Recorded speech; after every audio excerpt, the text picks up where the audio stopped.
以下節目將以16:9 576P 制式播放，敬請留意。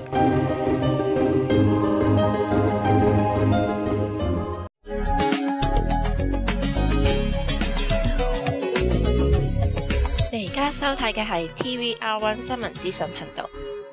各位歡迎收聽 TVR 社論，我係 CR Pro。今集我哋將會同大家講下馬英九上任一年台灣嘅各樣情況，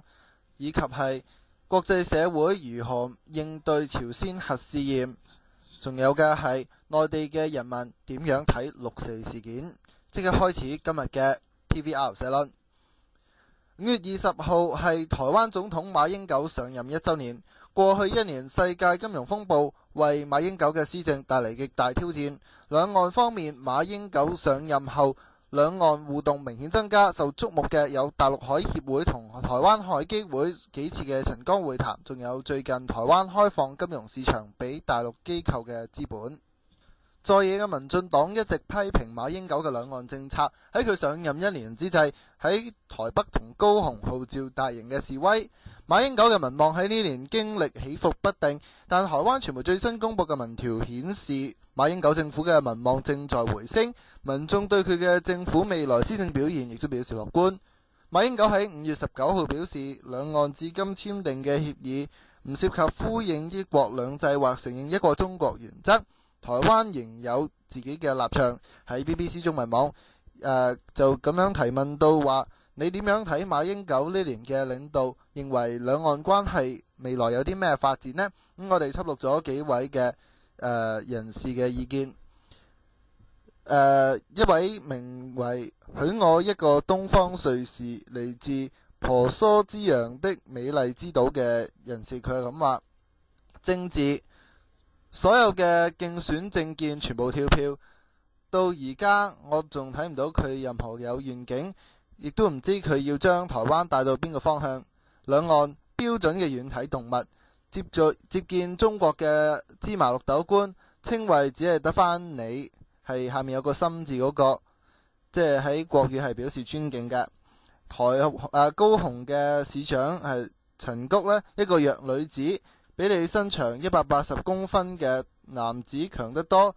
對中國施捨嘅 WHO 世界衛生組織嘅觀察員沾沾自喜，殊不知中國就掉低一嚿有啲肉屑嘅骨頭俾你。而達賴呢亦都係唔敢見，六四紀念呢亦都係首次唔出席，就爭係冇喺胡主席一邊呢係一邊跪迎一邊嗌炸。經濟-10% 嘅歷史新低，唔好提啦。你話呢個係國際情勢所造成嘅，咁好啦，就同亞洲四小龍比呢亦都係吊車尾。果然證明我之前對佢嘅評價，標準中國封建主義下嘅士大夫，淨係識紙上談兵，寬以待己，嚴以律人，陽奉陰違。台北市長任內對於颱風 SARS 之類嘅危機完全無法應付。今日嘅金融海嘯亦都係束手無策，只係諗到向後代搶奪錢去發消費券。咁嗰日呢，如果係中國同佢反咗面呢，我諗佢淨係識得喊嘅啫。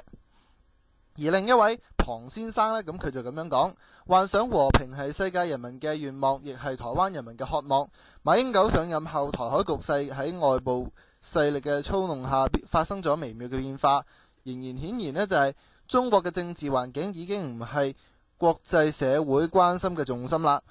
客觀上，中共統治仲可以令發達國家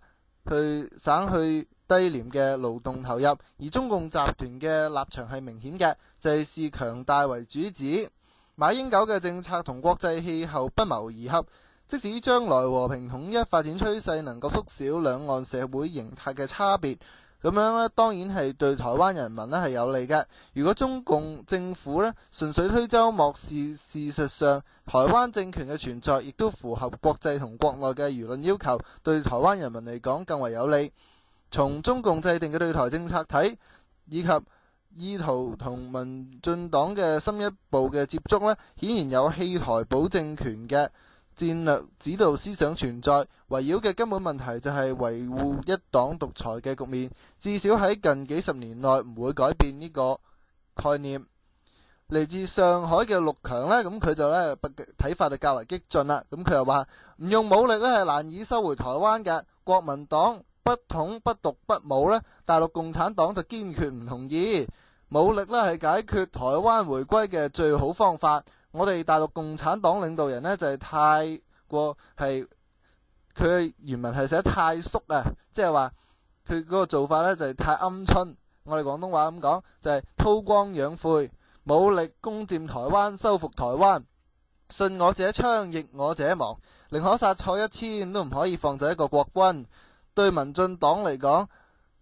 只有一個可以講就係殺，武力呢就係解決台灣問題嘅最終辦法。呢個人呢個睇法呢都係幾激進㗎。而我呢就係認為馬英九嘅不統不獨不武嘅思想呢係維持現狀，係最好㗎，維持到中華民國同中華人民共和國之間嘅關係，而兩者之間呢亦都不必承認。有意見就話佢同中共係表示友善，亦都改善咗台灣嘅經濟。我呢就相信台灣呢可能係因為政治同經濟嘅考量出發，同大陸係表示友善。首先，兩岸關係由1949年開始變得僵持，60年嚟退守台灣嘅中華民國政府喺經濟上呢亦都係冇乜作為，除咗係經濟四小龍嘅時段，而且呢喺發展高新科技產業呢亦都係比唔上日本、中國同韓國。台灣呢不斷喺聯合國同世界衛生組織呢想係佔一席位，但係呢一直呢都係不果。今年向世界衛生組織申請，世界衛生組織呢就俾咗一個監察員嘅身份台灣，有人話就證明咗台灣舐中共鞋底成功咁話喎。咁無論點都好啦，自1970年代聯合國承認中華人民共和國係中國嘅唯一合法政府之後，台灣政府嘅政治呢仍然係未戒嚴啦。而經濟方面呢，中國嘅開始改革開放，而台灣呢就推出10大經濟計劃，復興佢哋嘅經濟，同香港、韓國同新加坡